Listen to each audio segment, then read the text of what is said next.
Hello दोस्तों, मैं आरती चौधरी आपका भगीरथ ऑडियो हब चैनल में स्वागत करती हूँ।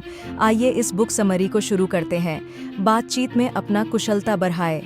हम पानी पीने जैसी छोटी से छोटी और ऑफिस के काम की बड़ी से बड़ी बातों तक बहुत सारा समय बातचीत में लगाते हैं, लेकिन हम में से कुछ ही ऐसे हैं जो बातचीत के पीछे के विज्ञान को जानते हैं और समझ पाते हैं कि हम बोलते कैसे हैं। टॉक 2018 इसे छोटे छोटे टुकड़ों में बांटकर और बहुत ही सरल भाषा में समझाती है कि बोलने से जुड़े तरीके और पैटर्न क्या हैं। आइए इसको समझते हैं और बोलने से जुड़े विज्ञान की दुनिया में डुबकी लगाते हैं। ये बुक एलिजाबेथ स्टोको जी ने लिखी है। ये किताब आपको क्यों सुननी चाहिए? और अगर देखा जाए तो टॉक एक औजार है। वास्तविकता में ये बहुत ही लचीला और ताकतवर औजार है जो हमारे पास हमेशा उपलब्ध रहता है। इसे हम अपने रिश्ते बढ़ाने और मजबूत करने, झगड़ों को खत्म करने, खरीदने बेचने, सहायता मांगने और लेने तक सब में उपयोग करते हैं। बात करने के जरिए से हम किसी को सुझाव देने, लेने से लेकर उन्हें खुश और परेशान सब कर सकते हैं। लेकिन हम में से काफ़ी लोगों को नहीं पता है कि ये औजार कैसे काम करता है और इसे कैसे अच्छे परिणामों के लिए उपयोग में लाया जा सकता है। इसी समस्या को दूर करने के लिए बातचीत विश्लेषण कॉन्वर्सेशन एनालिसिस काम में आता है। यह हमारी बातों को एक पैटर्न में सामने रखने में सहायता करता है। इन्हीं पैटर्न की मदद से हम बात में छुपे मतलब को समझ सकते हैं और होने वाले मनमुटाव और झगड़ों से बच सकते हैं। तो आइए इस बातचीत के रहस्य की दुनिया में और आगे बढ़ते हैं। बातों को छोटे छोटे टुकड़ों में बांटकर आप देखेंगे कि हमारी बातचीत एक पैटर्न बनाती है। ये समझना बहुत ज़रूरी है कि जब हम बात कर रहे होते हैं तो हम एक प्रोजेक्ट पूरा कर रहे होते हैं। यह एक पिज्ज़ा ऑर्डर करने से लेकर प्रमोशन के लिए पूछने तक कुछ भी हो सकता है। जो कुछ भी है, आप और आपके साथी इस प्रोजेक्ट को पूरा करने में सहयोग करते हैं। बातचीत में मोड़ बहुत ही महत्वपूर्ण भूमिका निभाता है। आप देखेंगे कि बातों में मोड़ जोड़ों के रूप में मौजूद होते हैं। बात का एक मोड़ दूसरे मोड़ को जन्म देता है। जैसे आप उदाहरण से समझो, अगर आपको कोई नमस्ते करता है तो आपका उत्तर उसी समय नमस्ते होता है, या फिर अगर आपसे कोई प्रश्न करता है तो उसका जवाब उसका उत्तर होता है। एक आदमी बोलता है और दूसरा उसके चुप होने तक का इंतजार करता है और फिर उत्तर देता है। परंतु अगर आप इसमें गौर करते हैं तो समझेंगे कि बातचीत में होने वाली समस्याओं की जड़ यही है, क्योंकि अगर आप संकेतों को गलत समझ लेते हैं और उनके खत्म किए बिना ही उसका उत्तर देने लगते हैं तो यह एक छाप छोड़ सकता है कि आप ध्यान से सुन ही नहीं रहे थे। अगर आपका पड़ोसी आपके गुड मॉर्निंग का जवाब कुछ ऐसे देता है, आपको अपने कुत्ते के भौंकने के बारे में कुछ करने की ज़रूरत है, तो वो पहल करने वाले हैं। उसकी मांग सही भी हो सकती है, लेकिन बातचीत को आगे बढ़ाने से पहले गुड मॉर्निंग का जवाब न देना यह अनुचित के रूप में सामने आता है। मोड़ लेना पहले कठिन लगता है, लेकिन एक बार जब आप इस कला में महारत हासिल कर लेते हैं तो आप बातचीत को आसान बनाने की कला में तरक्की के रास्ते चल पड़ते हैं। नरम शब्दों का प्रयोग बातचीत में बहुत ज़रूरी होता है। चाहे आप अपनी माँ के साथ फ़ोन पर हों या अपने टैक्सी ड्राइवर के साथ चैटिंग कर रहे हों, आपकी बातचीत हे या हेलो और शुरुआती पूछताछ जैसे व्हाट्सएप या कैसे, क्या आप, यह बातचीत की शुरुआत में अपने आप निकल जाते हैं अपने। लेकिन क्या यह अर्थहीन है? हाँ और नहीं भी।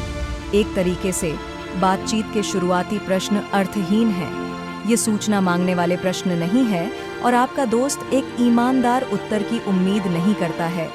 यदि सोमवार की सुबह आपका दोस्त पूछता है आप कैसे हैं और आप कहें मेरी गर्लफ्रेंड और मैंने पूरे वीक लड़ाई की, सच कहूँ तो मैं काम के एक वीक के लिए तैयार नहीं हूँ। यह उत्तर सत्य है लेकिन पूरी तरह से गलत भी है। लेकिन सिर्फ इसलिए कि हम उत्तर की उम्मीद नहीं करते हैं, इसका मतलब यह नहीं है कि शुरुआती बातचीत का कोई मतलब नहीं होता है। कल्पना करें कि आप अपने दोस्त को आप कैसे हैं का जवाब वो बजट नंबर कहाँ तक पहुँचे नाजिम से कर रहे हैं। ऐसा करते हुए न केवल आपने उसके जवाब का उत्तर नहीं दिया, बल्कि आपने बातचीत से बढ़ने वाले रिश्ते पर ही रोक लगा दी। जब आप कैसे हैं का जवाब मैं ठीक हूँ से करते हैं तो आप बातचीत को आगे बढ़ने का संकेत देते हैं, जिससे रिश्तों में मजबूती बढ़ती है। चुप्पी और भराव के शब्दों का मतलब समझ सकना लोगों के अंदर चल रही बात को समझने में मदद करता है। ठहराव और भराव वाले शब्द जैसे सो, और ओ उतने ही ज़रूरी हैं जितने उनके साथ आने वाले शब्द ज़रूरी हैं। यह एक गलतफहमी है कि जब कोई बातचीत में उत्तर देने से पहले रुक जाता है तो वह सुनी गई बात को समझने की कोशिश कर रहा है। हो सकता है कि वह एक सही शब्द की तलाश में हो या निर्णय के बारे में सोच रहा हो। जब सामने वाला बोल रहा होता है, उस समय में हम उसकी बात को समझ रहे होते हैं। इसीलिए समय से उत्तर कर हम बातचीत जल्दी से आगे बढ़ा पाते हैं। लेकिन हम अक्सर आ या ईआर का उपयोग करते हैं जब हमें अनिश्चित जानकारी होती है या ऐसी बात होती है जिसके लिए हम तैयार नहीं हैं। यदि आपका दोस्त तेज बातचीत से और आह तक जाता है तो शायद वह सही शब्द नहीं ढूंढ पा रहा है, या फिर वह संकेत दे रहा है कि बातचीत उस तरह से नहीं चल रही है जैसी उसने उम्मीद की थी। कभी-कभी चुप्पी और भराव शब्दों की भाषा बहुत कुछ कह जाती है। बॉडी लैंग्वेज के लिए भी यही सही है, जिसे हम आगे के सबक में देखेंगे। करनी कठनी से हमेशा ताकतवर नहीं होती है। आपने कभी सुना है कि 93% बातचीत शरीर की भाषा से होती है। यह बिल्कुल गलत है। जादुई नंबर 93% मनोवैज्ञानिक एल्बर्ट मेहराबियन के एक अध्ययन से आया है, लेकिन यह अध्ययन वास्तव में बहुत सीमित था। इसने श्रोताओं से कहा कि उन्हें स्पीकर द्वारा बोले गए सिर्फ एक शब्द से उसका मूड जज करना है।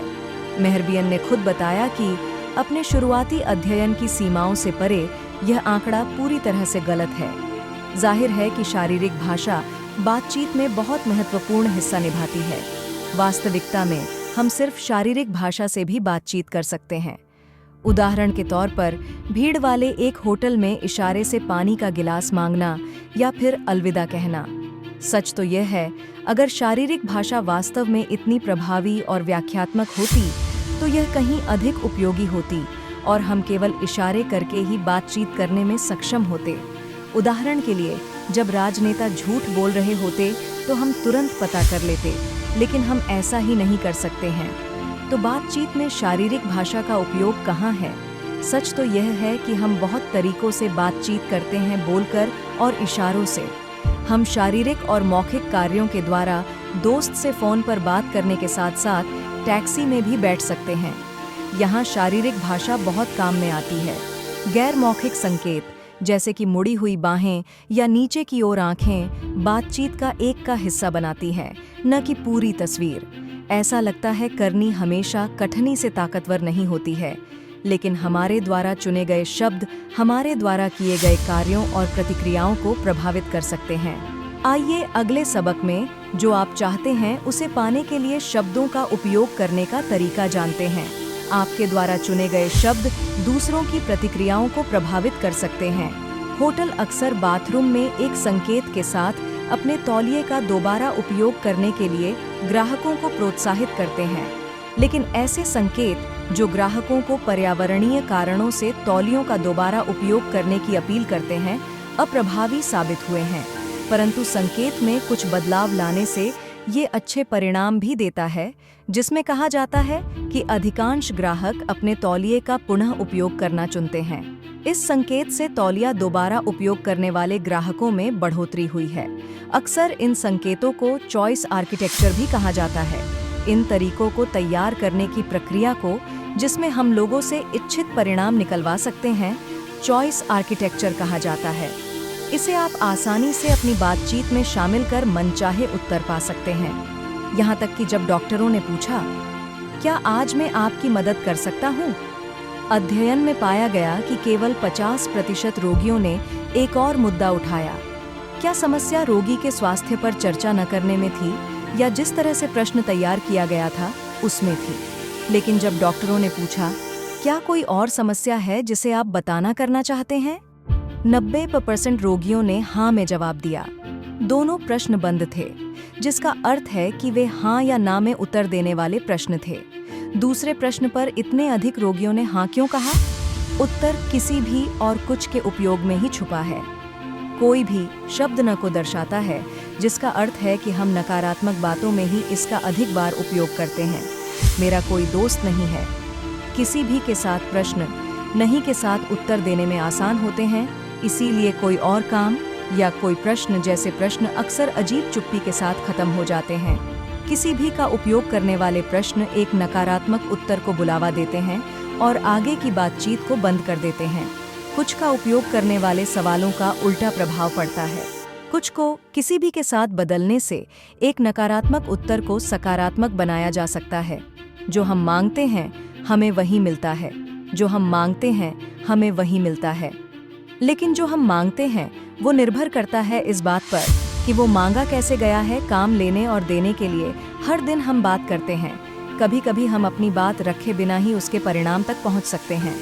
उदाहरण के तौर पर यह कहना, मुझे भूख लगी है, सामने वाले को संकेत देता कि वह कुछ खाने के लिए पूछ सकता है, जिस पर उसका उत्तर हो सकता है, मुझे लगता है कि फ्रिज में बचा हुआ कुछ पिज्जा है या रसोई में कुछ खाने का होगा, मैं लेकर आता हूँ। जब हम प्रश्न पूछते हैं तो जिस तरीके से हम पूछ रहे हैं वह यह बता सकता है कि जिस सेवा के लिए हम पूछ रहे हैं उसे पाने के लिए हम कितने हकदार हैं। उदाहरण के तौर पर, क्या मैं कल के लिए अपॉइंटमेंट ले सकता हूँ? बहुत ही सीधा प्रश्न है और बातचीत में दर्शाता है कि पूछने वाला इसका हकदार है। बातचीत में प्रस्ताव रखना और उन्हें मानना एक कला है। क्या आपने कभी एक आधा अधूरा प्रस्ताव रखा है जिसे आपके दोस्तों ने स्वीकार किया? क्या आपने कभी ऐसा प्रस्ताव मानने के लिए मजबूर महसूस किया है जिसे आप वास्तव में मानना नहीं चाहते हैं? प्रस्ताव रखना और स्वीकार करना एक दंगल हो सकता है। इसे कैसे निपटाया जाए? ऑफर स्वीकार करना बहुत मुश्किल हो सकता है। यदि आप किसी प्रस्ताव को स्वीकार कर रहे हैं तो आप इसे शालीनता से कैसे कर सकते हैं? आइए जानते हैं। उदाहरण के लिए, यदि आपसे कोई कहता है, आओ मैं घर छोड़ देगा, यह पूछना, क्या आपको यकीन है कि यह आपके रास्ते में ही पड़ता है, पूछने वाले को एक मौका देता है कि वह अपनी बात वापस ले लें। प्रस्ताव देना भी मुश्किल होता है। वास्तविक प्रस्ताव रखना एक बात है, लेकिन हम अक्सर उन चीज़ों को करने में दबाव महसूस कर सकते हैं जो हम करना नहीं चाहते हैं। जब हमारा प्रस्ताव स्वीकार कर लिया जाता है तो हम निराश और नाराज़ महसूस करते हैं, लेकिन हम फिर ये प्रस्ताव बनाते ही क्यों हैं? कंक्लूजन, हम कभी कभी जल्दबाजी में बातचीत करते हैं, जिसका मतलब यह नहीं कि हम कुछ भी बोलना चाहते हैं। असल में बातचीत छोटे छोटे टुकड़ों और कुछ पैटर्न का मेल मिलाप होती है। बातचीत के तत्वों को समझना और वे एक साथ कैसे फिट होते हैं, इसको जानना ही बातचीत में होने वाली गलतफहमी और उसके नुकसान से बचने का सबसे अच्छा तरीका है। क्या करें? अगर आप अपने ऑफिस में बातचीत को सुधारने का प्रयास कर रहे हैं तो ज़रूरी है कि आप अपनी बात को ध्यान से सुनें और समझें कि कहाँ-कहाँ इसमें सुधार किया जा सकता था, जो कि आप अपनी आवाज़ रिकॉर्ड करके भी सुन सकते हैं। सबसे अच्छा तरीका अपने दिनचर्या में होने वाली बातचीत को रिकॉर्ड करना और उसे दिन के अंत में सुनना है, जो कि आप अपने दोस्तों के साथ सलाह कर सकते हैं। फ़ोन पर या फिर किसी मीटिंग में हुई बातचीत सबसे अच्छा ज़रिया है। जब आपके पास बहुत रिकॉर्डिंग हो जाएगी तो आप सबको सुनकर अपनी दोहराई गलतियों का पैटर्न समझ पाएंगे और उस पर काम कर पाएंगे। तो दोस्तों, आपको आज की हमारी ये बुक समरी कैसी लगी? नीचे कमेंट करके ज़रूर बताएं और इस बुक समरी को अपने दोस्तों के साथ शेयर ज़रूर करें। धन्यवाद अपने कीमती समय को हमें देने के लिए। अपने जीवन में बढ़ते रहिए और खुश रहिए। Wish you all the very best.